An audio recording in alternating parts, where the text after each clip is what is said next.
네, 반갑습니다, 여러분. 이 시간은 별의 내부 구조와 함께 이제 에너지 전달 방식이 어떻게 이루어지는지 이야기를 한번 해보도록 하겠습니다. 자, 첫 번째는 내부 구조에 대한 내용입니다. 여기에선 중요한 이제 주계열성은 빠져 있는 상태, 그리고 주계열성 다음 단계인 적색거성과 초거성의 내부 구조이다라고 봐주시면 될 것 같네요. 자, 일단은 태양과 질량이 태양과 비슷한 별이기 때문에 얘가 바로 적색 거성의 내부 구조이다 라고 볼 수가 있겠죠.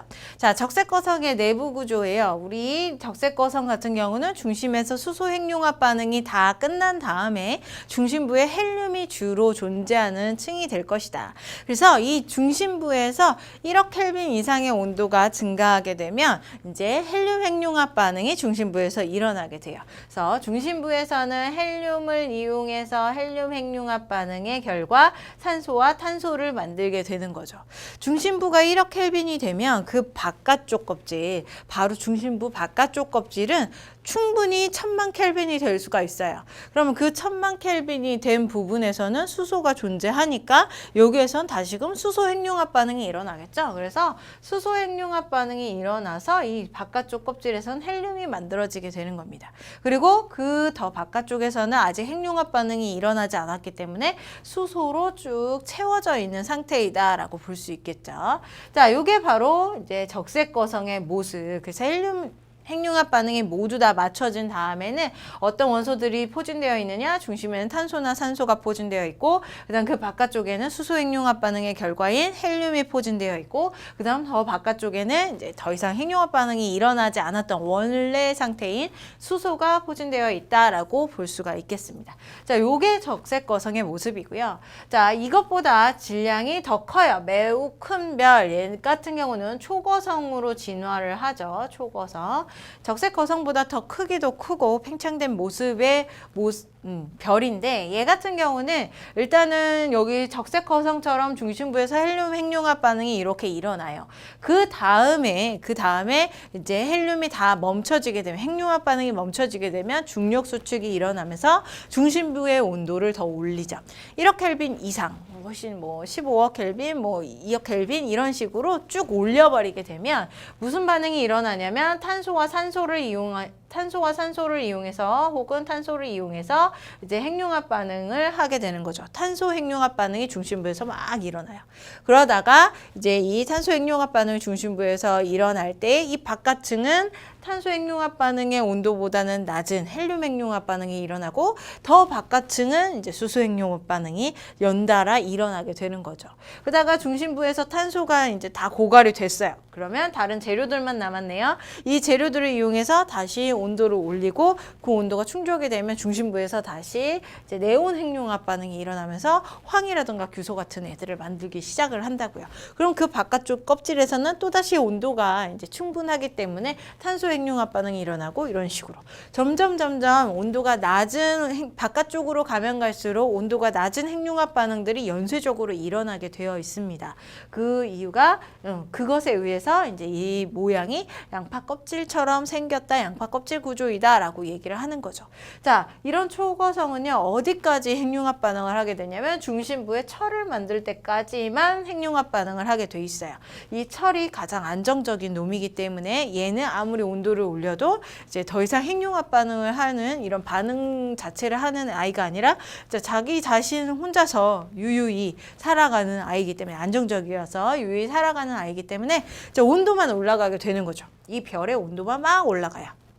그러면 이렇게 온도가 올라가면서 중심부로 충격이 가해지게 되면 이 충돌에 의해서 이 별이 뻥 하고 터지는 초신성 폭발이 이 다음 단계에서 일어나게 된다라고 볼 수가 있겠네요. 자, 이렇게 양파 껍질이 더 깊으면 깊을수록 질량이 커진다는 거 알 수가 있고요. 적색 거성 같은 경우는 오로지 탄소, 산소까지만 만들어진다는 거 조심하시면 될 것 같습니다. 또 하나 조심해야 될 건 뭐냐면, 이제 질량이 태양보다 훨씬 더 큰 애 초거성 같은 경우는 끊임없이 무한대로 핵융합 반응이 일어나는 게 아니라 철이 만들어졌으면 얘도 수명이 끝났구나, 그 다음 단계로 가겠구나, 이렇게 예측을 해 주셔야 돼요. 자, 요게 바로 별의 내부 구조이다 라고 볼 수가 있겠네요. 자, 뒤에 이어서는 이제 에너지 전달 방식인데, 에너지 전달 방식을 이야기하기 앞서서 앞쪽에서 얘기하지 않았던 주계열성의 내부 구조를 한번 얘기를 해보려고 해요. 자, 주계열성이 이렇게 중심으로 동그랗게 존재하고 이 주계열성을 이루는 성분 중에서 가장 많은 성분은 수소입니다. 수소. 바깥층도 안쪽층도 마찬가지로 수소. 그런데 이 중심부의 온도가 1000만 켈빈이 되면서 수소가 헬륨을 만드는 수소 핵융합 반응이 이 중심부에서 일어나게 되는 거죠. 자, 이게 바로 주계열성이에요. 중심부에서 수소 핵융합 반응이 일어나는 것. 그러면 요 바깥쪽이요. 이 바깥쪽은 아직 1000만 켈빈이 되지 않았으니까 수소 핵융합 반응이 일어나지 않고 원래의 수소 그냥 그대로 자기네들끼리 그냥 뭉쳐져 있는 상황이 발생이 되어 있는 모습이에요.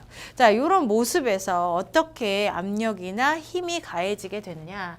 여기 있는 헬륨 핵융합 반응, 헬륨을 만드는 핵융합 반응이 일어나면서 에너지가 발생이 되죠. 그 에너지를 이제 내부 기체 압력이라고 하는데 바깥쪽으로 뻗어져 나가는 힘으로 이렇게 발생을 하게 됩니다. 그런데 주계열성에서 힘이 얘만 작용을 하는 게 아니라 얘는 질량을 가지고 있는 모든 물질들로 이루어져 있기 때문에 이 물질들은 중력적으로 서로 뭉쳐지는 힘이 존재해요. 중력 수축을 한다라고 하죠. 중력이 작용을 하게 됩니다. 그러면 내부 기체 압력과 그 다음에 중력을 비교해 봤을 때 이 크기가 어떻냐면 서로 같아요. 서로 같기 때문에 밀어내는 힘과 당기는 힘이 서로 같기 때문에 얘네들은 이제 더 커지거나 아니면 수축하지 않고 일정하게 크기를 유지하게 되는 거죠. 이 두 가지의 힘 때문에. 자, 이렇게 유지되는 상태를 우리는 정역학 평형이라고 얘기를 하는 겁니다. 이게 주계열성 상태의 크기가 유지되는 평형 상태를 의미하는 거예요. 자, 정역학 평형, 별의 내부의 기체 압력, 이게 빨간색이 압력이에요. 그 다음에 이제 중심부로 수축하려고 하는 중력, 이게 파란색이 압력이에요. 자, 이 두 개가 서로 같기 때문에 밀고 당기는 게 같아서 크기가 일정하게 유지되는 현상, 정역학 평형이라고 얘기를 하는 거죠. 자, 이 모양이 유지된다. 만약에 정역학 평형이 깨져요. 예를 들어서 수소가 고갈이 돼버렸어요. 그래서 헬륨만 만들어지고 이제 수소 핵융합 반응이 딱 멈추게 되면 여기에 있는 빨간색이 힘들이 없어지게 되는 거죠. 지워버려. 파란색으로 막 지워버려. 자, 이렇게 지워버리면 무슨 힘만 작용하게 되냐면 파란색의 중력만 작용하죠. 수축을 하게 되어 있습니다. 수축. 그러면 이제 내부의 온도가 점점 올라가게 되고, 혹은 이제 평형상 이 적색거성에서는 여기 바깥쪽 층에서 수소 핵융합 반응이 일어나면서 이 압력에 의해서 이 별들이 바깥쪽으로 팽창하게 되죠. 이 압력 정역학 평형이 깨졌기 때문에 이 바깥쪽으로 밀어내는 힘에 의해서 팽창을 하게 되고, 수축과 팽창을 하게 되는 현상이 정역학 평형이 깨졌을 때의 상태이다라고 알아두시면 될 것 같아요. 자, 주계열성의 크기 유지는 정역학 평형으로 이야기할 수 있다. 자, 그러면 에너지 전달 방식은 어떤 방식을 따르게 되느냐 한번 보죠. 자, 별에서 에너지 전달 방식은 두 가지를 사용합니다. 우리 일반적으로 에너지 전달 방식에는 여기 있는 대류와 복사, 그리고 한 가지 더 전도, 이렇게 세 가지가 있어요. 근데 전도 같은 경우는 열을 움직일 수 있는, 이동시킬 수 있는 매개 물질이 있어야 돼요. 뭐 쇠젓가락이라던가 이런 것들. 자, 걔네들이라도 있어야지, 이 매개 물질이 있어야지만 열이 이동하기 때문에 그 별 안에서는 이 매개 물질이 없어서 이제 전도의 방식은 빼고요. 나머지 대류와 그다음에 복사 방식 두 가지로 이제 별 중심부에서 에너지를 만들면 이 별이 바깥층까지 에너지를 이동을 하게 되는 겁니다. 자, 대류는요 어떤 현상이냐면 온도차에 의해서 일어나는 거예요. 차가운 온도를 가진 기체나 유체라고 하죠. 액체들, 그런 애들은 차가운 온도면 아래로 가라앉으려고 하고, 그 다음에 뜨거운 온도를 가진 애는 위로 올라가려고 해요. 그래서 중심부에서부터 핵융합 반응이 일어났을 때 이제 중심부가 뜨겁죠. 그러면 여기에서부터 나온 기체들은 위로 올라가려고 해서 표면 쪽으로 이동을 하고, 그 다음에 표면에서 식은 기체들은 다시금 중심부로 내려오려고 하는, 이렇게 빙글빙글 도는 순환, 이런 것들을 대류라고 얘기하죠. 별의 중심부와 표면의 온도 차이가 매우 큰 경우에 이런 대류 방식을 사용을 하게 되어 있어요. 그래서 물질을 순환하면서 빙글빙글 도는 게 순환이죠. 순환하면서 에너지를 전달하는 방식이다. 자, 복사 방식은 무엇이냐면 중심부와 표면의 온도차가 작은 경우에 이런 복사 방식을 사용을 합니다. 자, 그랬을 때 빛이라던가 전자기파와 같은 형태로 이제 열을 이동시키는 게 바로 이제 복사열이다라고 볼 수가 있어요. 대류와 복사의 방식이 우리 별의 질량에 따라서 어느 위치에서 얘네들의 방식을 사용하는지가 각각 달라지게 되는데 그것은 아래쪽에 그림에서 이야기를 해주고 있습니다. 자, 한번 보게 되면 봅니다. 질량에 따른 주기율성의 에너지 전달 방식. 둘 다 주기율성이에요. 둘 다 주기율성인데 질량이 작은 애, 비슷하다라는 건 작다라는 얘기. 그 다음에 이제 1.5배 혹은 2배 이렇게 태양보다 질량이 큰 애. 자, 이렇게 두 개를 비교를 해봤을 때 일단 태양의 구조를 갖는 애들은요. 중심부와 바깥층이 있을 때 바깥층에서 대류층을 갖게 돼요. 대류 현상에 의해서 이제 열을 전달을 하게 되는 거죠. 안쪽에서는 복사 현상에 의해서 열을 전달을 하게 되는 거예요. 얘네들은 크기가 작고 질량도 작기 때문에 온도 차이가 여기 중심 핵에서 일어나는 온도 차이가 크지 않아요. 그래서 이 중심부에서 복사열에 의해서 이제 쭉 열을 이동을 시켰다가 표면에선 급격하게 식어서 차가워지게 되어 있죠. 온도 차이가 존재하게 때문에 이제 대류 현상으로 바깥쪽으로 보내게 된다라고 볼 수 있습니다. 태양도 마찬가지예요. 태양도 가장 바깥쪽이 대류층으로 이루어져 있어요. 그리고 그 안쪽이 이제 복사층으로 이루어져 있어서 열을 중심에서부터 복사의 열로 이동을 시키고 그 다음 대류 현상에 의해서 바깥쪽 우주 공간으로 뻗는 현상이 일어나게 됩니다. 자, 그 다음 질량이 큰 애들은 중심 수축이 크게 일어나면서 이제 여기에서 수소핵융합 반응이 미친 듯이 빠르게 일어나요. 그래서 중심부의 온도차가 굉장히 커다랗다라고 볼 수가 있겠죠. 그리고 크기도 크기 때문에 이 복사열로만은 이제 바깥층까지 열을 보내기엔 너무 역부족인 상태. 그래서 대류 현상을 중심부에서 사용을 하게 되는 겁니다. 온도차가 크기 때문에 중심부에서 대류 현상을 이용을 해서 이제 조금 더 바깥쪽으로 열을 보내고 그 바깥쪽으로 열이 보내진 상태에서 복사를 이용해서 완전히 표면으로 나가게 되는 방식을 사용을 하는 거죠.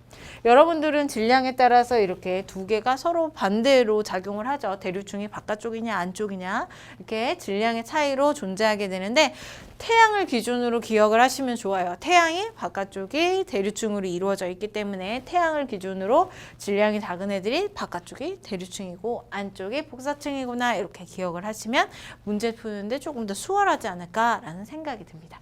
문제 풀어보도록 하겠습니다. 자, 그림 가는 원시별 A와 B가 있는데 진화되는 경로를 이야기를 하고 있고요. 그 다음에 나 같은 경우는 질량에 따라서 이제 에너지의 전달 방식이 각각 다른 별들을 이야기를 하고 있습니다. 자, 먼저 가부터 해석을 한번 해보면 원시별들이 A와 B가 있었어요. 그랬을 때 태양보다 질량이 큰 애들 같은 경우는 이제 원시별에서부터 주결성으로 진화하는데 굉장히 빠르게 진화를 하면서 수평 방향으로 이동을 해서 진화를 하죠. 그래서 질량이 더 큰 애가 A에 속한다라고 볼 수가 있고요. 태양과 비슷한 질량의 원시별 같은 경우는 얘가 진화를 할 때 수직 방향으로 이동을 하면서 이제 진화를 하게 되죠. 주기율성이. 자, 그래서 이 B가 바로 태양과 비슷한 질량이다라는 걸 알 수 있습니다. 자, 그다음 나에서는 기억과 니은 중에서 이제 중심부에서 대류 현상이 일어나고 바깥층으로 갈수록 복사 현상이 일어나는 게 바로 이제 질량이 큰 행성이 되는 것이고 주기율성이 되는 것이고 그다음에 바깥층이 대류층이면서 안쪽이 복사층을 이루게 되는 아이가 바로 태양과 비슷한 질량의 아이가 되는 거죠. 그래서 니은이 더 질량이 크다라는 거 알 수가 있겠네요. 자, 이걸 가지고 선지로 들어갑니다. 기억, 주기율성이 되는데 걸리는 시간.